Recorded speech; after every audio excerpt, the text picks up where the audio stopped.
क्या होगा अगर स्पाइडरमैन अपनी शक्तियों से नहीं, बल्कि अपने अतीत की गलतियों से हार चुका हो?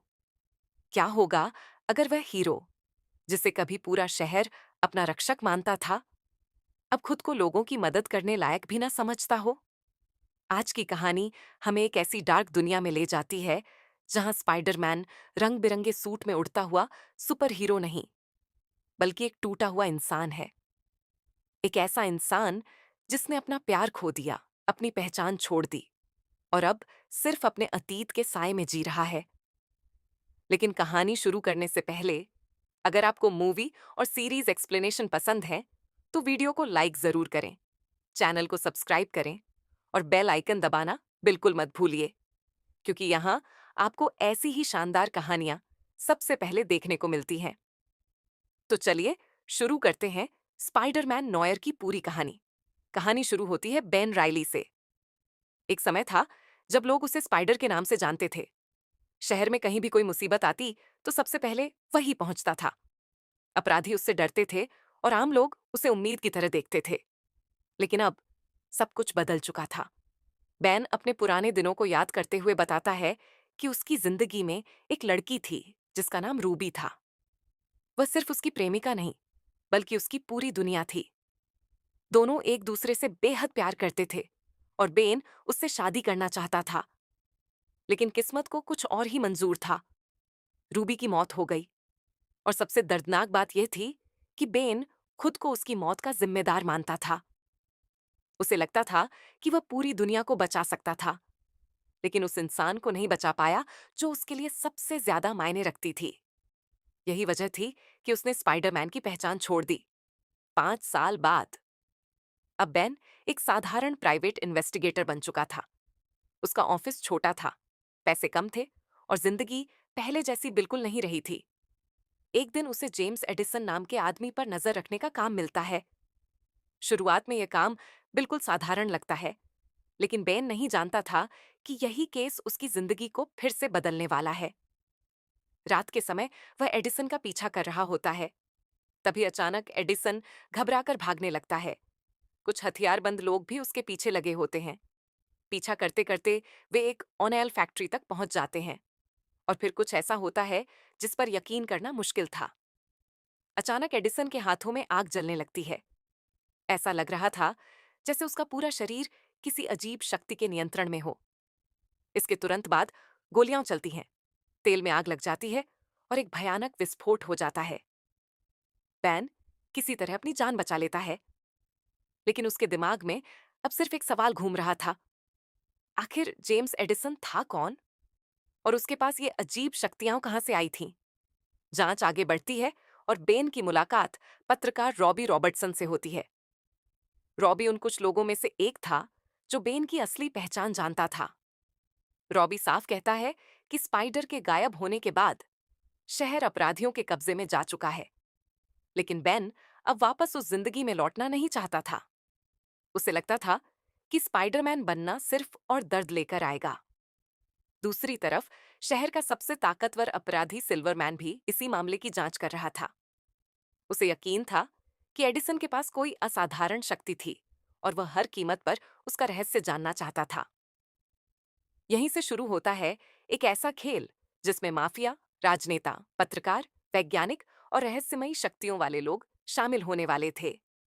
और जल्द ही बेन को पता चलने वाला था कि यह सिर्फ एक हत्या की जांच नहीं, बल्कि दशकों पुराने एक भयानक रहस्य की शुरुआत है।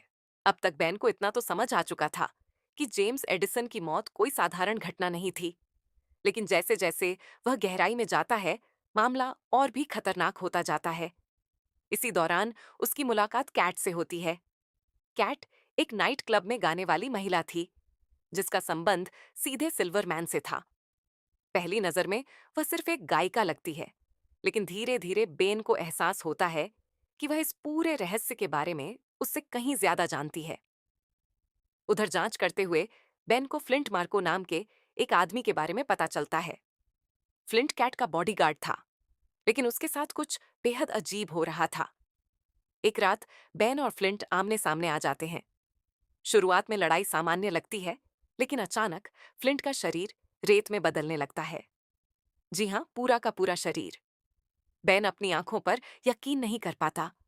वह पहली बार किसी ऐसे इंसान को देख रहा था जिसके पास उसकी तरह असाधारण शक्तियां थीं। किसी तरह वह उस लड़ाई से बच निकलता है, लेकिन अब उसके सामने एक नया सवाल था। क्या फ्लिंट का संबंध जेम्स एडिसन से था? जवाब ढूंढते हुए बेन फ्लिंट के अपार्टमेंट में पहुंचता है। वहां उसे कुछ पुराने दस्तावेज और एक सैन्य तस्वीर मिलती है। तस्वीर देखकर उसके होश उड़ जाते हैं। उस तस्वीर में फ्लिंट और जेम्स एडिसन दोनों साथ दिखाई दे रहे थे, यानी दोनों एक दूसरे को पहले से जानते थे। अब यह मामला और भी रहस्यमयी बन चुका था। दूसरी तरफ सिल्वरमैन भी लगातार अपने लोगों को इस रहस्य की तह तक पहुंचने के लिए भेज रहा था। जो भी उसके रास्ते में आता, वह उसे खत्म कर देता। इसी बीच बेन को पता चलता है कि फ्लिंट अकेला नहीं था। लोनी लिंकन नाम का एक आदमी धीरे धीरे पत्थर जैसा बनता जा रहा था। वहीं लीडेन नाम के व्यक्ति के पास बिजली जैसी खतरनाक शक्तियां थीं। अब साफ हो चुका था कि इन तीनों लोगों के बीच कोई बड़ा संबंध मौजूद था। लेकिन असली झटका तब लगता है जब बेन को अपने अतीत की याद आने लगती है। द्वितीय विश्व युद्ध के दौरान वह एक सैनिक था। एक मिशन के दौरान उसकी यूनिट ने एक गुप्त शिविर पर हमला किया था। वहां जो कुछ उन्होंने देखा, वह किसी बुरे सपने से कम नहीं था। कैदियों पर अमानवीय प्रयोग किए जा रहे थे। कुछ लोगों के शरीर बदल चुके थे, कुछ आधे इंसान और आधे राक्षस बन चुके थे। उसी दौरान एक मकड़ी जैसे जीव ने बेन को काट लिया था, और उसी घटना के बाद उसे अपनी स्पाइडर शक्तियां मिली थीं। अब बेन को समझ आने लगा कि फ्लिंट, एडिसन, लोनी और लीडेन की शक्तियां भी शायद उसी तरह के प्रयोगों का नतीजा थीं। उधर कैट धीरे धीरे बेन के करीब आने लगती है। पहली बार कई सालों बाद बेन किसी पर भरोसा करना शुरू करता है। वह उसे रूबी के बारे में बताता है, अपना दर्द बताता है, अपना अकेलापन बताता है। लेकिन उसे नहीं पता था कि कैट खुद एक बहुत बड़ा राज छुपा रही है। कैट असल में सालों से सिल्वरमैन के नियंत्रण में जी रही थी। उसने उसकी पूरी जिंदगी पर कब्जा कर रखा था। उसके सपने, उसके रिश्ते, उसकी आजादी, सब कुछ। यही वजह थी कि वह किसी भी कीमत पर सिल्वरमैन से छुटकारा पाना चाहती थी। इसी बीच जांच बेन को डॉक्टर फेवर तक ले जाती है, एक ऐसी वैज्ञानिक जो इन सभी म्यूटेशन के बारे में सच्चाई जानती थी। डॉक्टर फेवर खुलासा करती है कि युद्ध के दौरान कई लोगों पर रेडियोधर्मी और जैविक प्रयोग किए गए थे। फ्लिंट, एडिसन, लोनी और लीडेन उन्हीं प्रयोगों के शिकार थे। लेकिन सबसे खास मामला बेन का था, क्योंकि उसका शरीर बाकी सभी लोगों से ज्यादा स्थिर था। यही कारण था कि डॉक्टर फेवर को लगता था कि इलाज की कुंजी बेन के खून में छिपी हुई है। लेकिन तभी कहानी में सबसे बड़ा धोखा होता है। फ्लिंट को बचाने की उम्मीद में कैट डॉक्टर फेवर को बेन की असली पहचान बता देती है। अब डॉक्टर फेवर जान चुकी थी कि स्पाइडरमैन कौन है। कुछ ही समय बाद बेन का अपहरण कर लिया जाता है। जब उसे होश आता है, तो वह खुद को एक गुप्त लैब में कैद पाता है, और यहीं से शुरू होता है उसकी जिंदगी का सबसे दर्दनाक अध्याय। जब बेन को होश आता है, तो वह खुद को डॉक्टर फेवर की गुप्त लैब में बंधा हुआ पाता है। अब डॉक्टर फेवर उसकी असली पहचान जान चुकी थी। वह साफ कहती है कि उसका मकसद बेन को नुकसान पहुंचाना नहीं है। वह सिर्फ उसके खून में छिपे उस रहस्य को समझना चाहती है जिसने उसे बाकी सभी लोगों से अलग बना दिया। इसके बाद डॉक्टर फेवर बेन पर कई परीक्षण शुरू कर देती है। दर्द, इंजेक्शन और मशीनों के बीच बेन को अपने अतीत की भयानक यादें आने लगती हैं। उसे फिर वही युद्ध का शिविर याद आता है, वही मकड़ी जैसा जीव, वही दर्द और वही पल जिसने उसकी पूरी जिंदगी बदल दी थी। आखिरकार कई परीक्षणों के बाद डॉक्टर फेवर को सफलता मिल जाती है। उसे बेन के खून में कुछ ऐसा मिल जाता है जिसकी वह वर्षों से तलाश कर रही थी। वह एक एंटीडोट तैयार कर लेती है, एक ऐसी दवा जो फ्लिंट, लोनी, लीडेन और बाकी सभी पीड़ितों को सामान्य इंसान बना सकती थी। सबसे पहले वो ये दवा अपने बेटे ओंगडेन पर इस्तेमाल करती है। कुछ ही पलों में उसका तेजी से बूढ़ा होता शरीर फिर से सामान्य होने लगता है। माँ और बेटे की खुशी देखने लायक थी। उन्हें लगता है कि आखिरकार उनकी सारी मेहनत सफल हो गई। लेकिन उनकी खुशी ज्यादा देर तक नहीं टिकती। डॉक्टर फेवर समझ जाती है कि अब बहुत सारे लोग इस एंटीडोट के पीछे आ जाएंगे, और अगर बेन जिंदा रहा तो उनका रहस्य दुनिया के सामने आ जाएगा।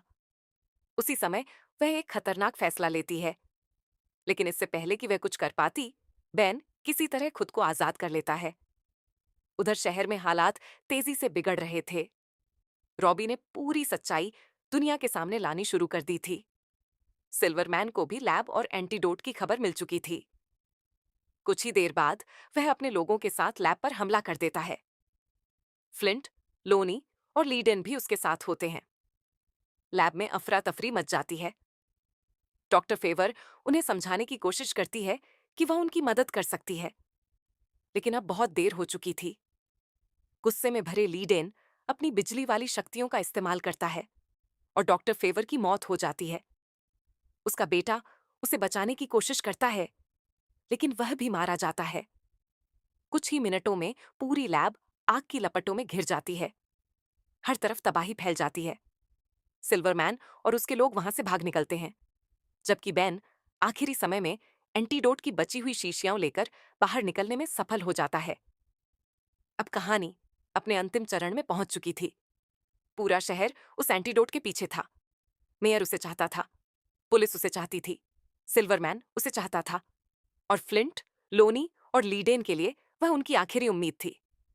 लेकिन बेन के सामने सबसे बड़ा सवाल यह था कि वह इसका इस्तेमाल किसके लिए करे, अपने लिए या दूसरों के लिए। इसी दौरान उसे पता चलता है कि कैट ने उसका भरोसा तोड़ा था। ये बात उसे अंदर तक तोड़ देती है, लेकिन फिर भी वह समझता है कि कैट ने यह सब फ्लिंट को बचाने के लिए किया था। दूसरी तरफ लोनी की हालत लगातार बिगड़ती जा रही थी। आखिरकार बेन उसका सामना करता है।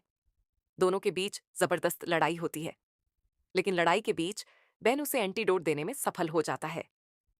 धीरे धीरे लोनी का पत्थर जैसा शरीर सामान्य होने लगता है। सालों बाद पहली बार वह फिर से इंसान बन जाता है। यहीं से उम्मीद की एक नई किरण पैदा होती है, लेकिन असली लड़ाई अभी बाकी थी। कुछ समय बाद फ्लिंट और लीडेन बेन को पकड़कर सिल्वरमैन के पास ले आते हैं। अब सभी लोग एक ही जगह मौजूद थे। Silverman, Cat, Flint, Leiden, Robbie, Janet और स्पाइडर। तनाव अपने चरम पर था। सिल्वरमैन को शक होने लगता है कि बेन ही स्पाइडरमैन है। उसी समय कैट आखिरकार पूरी सच्चाई स्वीकार कर लेती है। वह मानती है कि वही सालों से सिल्वरमैन के खिलाफ काम कर रही थी। उसने यह सब इसलिए किया क्योंकि वह फ्लिंट को बचाना चाहती थी, और क्योंकि वह सिल्वरमैन के अत्याचार से हमेशा के लिए मुक्त होना चाहती थी। बस फिर क्या था? हर तरफ गोलियां चलने लगती हैं, धोखे सामने आने लगते हैं, दोस्त दुश्मन बन जाते हैं और दुश्मन एक दूसरे पर टूट पड़ते हैं। यहीं से शुरू होती है अंतिम लड़ाई। स्पाइडर अपनी पूरी ताकत के साथ मैदान में उतरता है। लीडेन बिजली के हमले करता है। फ्लिंट रेत के विशाल राक्षस की तरह हमला करता है। पूरी जगह युद्ध का मैदान बन जाती है। लड़ाई के दौरान एंटीडोट की लगभग सारी शीशियां नष्ट हो जाती हैं। आखिर में सिर्फ एक आखिरी शीशी बचती है, बस एक, और उसी एक शीशी पर कई जिंदगियां टिकी हुई थीं। तभी कैट और सिल्वरमैन आमने सामने आ जाते हैं। सालों का दर्द, सालों का डर, सालों की गुलामी, सब कुछ उस एक पल में सामने आ जाता है। और आखिरकार कैट ट्रिगर दबा देती है। सिल्वरमैन वहीं ढेर हो जाता है। उसकी कहानी हमेशा के लिए खत्म हो जाती है। लेकिन दूसरी तरफ फ्लिंट और लीडेन की लड़ाई जारी रहती है। लीडेन की शक्तियां नियंत्रण से बाहर हो चुकी थीं। वह हर चीज को नष्ट कर रहा था। आखिरी क्षणों में स्पाइडर उसे रोकने में सफल हो जाता है, लेकिन तब तक फ्लिंट बुरी तरह घायल हो चुका होता है। उसकी मौत लगभग तय लग रही थी। कैट रो रही होती है। फ्लिंट उसकी गोद में पड़ा होता है, और तभी बेन एक ऐसा फैसला लेता है जो साबित कर देता है कि वह आज भी सच्चा हीरो है। उसके पास आखिरी एंटीडोट मौजूद था। वह खुद का इलाज कर सकता था। वह हमेशा के लिए सामान्य इंसान बन सकता था। वह अपनी सारी परेशानियों से छुटकारा पा सकता था। लेकिन वह ऐसा नहीं करता। वह आखिरी एंटीडोट फ्लिंट को दे देता है, क्योंकि उसके लिए किसी और की जिंदगी अपनी जिंदगी से ज्यादा महत्वपूर्ण थी। यही वह पल था जिसने साबित कर दिया कि स्पाइडरमैन सिर्फ शक्तियों से नहीं बनता। स्पाइडरमैन बनने के लिए दिल चाहिए। कुछ समय बाद सब कुछ बदल जाता है। सिल्वरमैन मर चुका होता है। फ्लिंट बच जाता है। कैट आखिरकार आजाद हो जाती है। रॉबी अपना नया अखबार शुरू करता है। जेनेट बैन की पार्टनर बन जाती है और बैन वर्षों बाद पहली बार अपने चेहरे पर सुकून भरी मुस्कान लेकर दिखाई देता है। शायद उसका दर्द पूरी तरह खत्म नहीं हुआ था, शायद वह रूबी को कभी नहीं भूल पाएगा, लेकिन अब उसने अपने अतीत के साथ जीना सीख लिया था। और इसी के साथ स्पाइडरमैन नोयर की यह शानदार, डार्क और भावनात्मक कहानी यहीं समाप्त होती है। अगर आपको यह कहानी पसंद आई हो तो वीडियो को लाइक जरूर करें, चैनल को सब्सक्राइब करें और कमेंट करके बताइए कि आपको स्पाइडरमैन नोयर का यह वर्जन कैसा लगा। मिलते हैं अगली शानदार कहानी के साथ। धन्यवाद।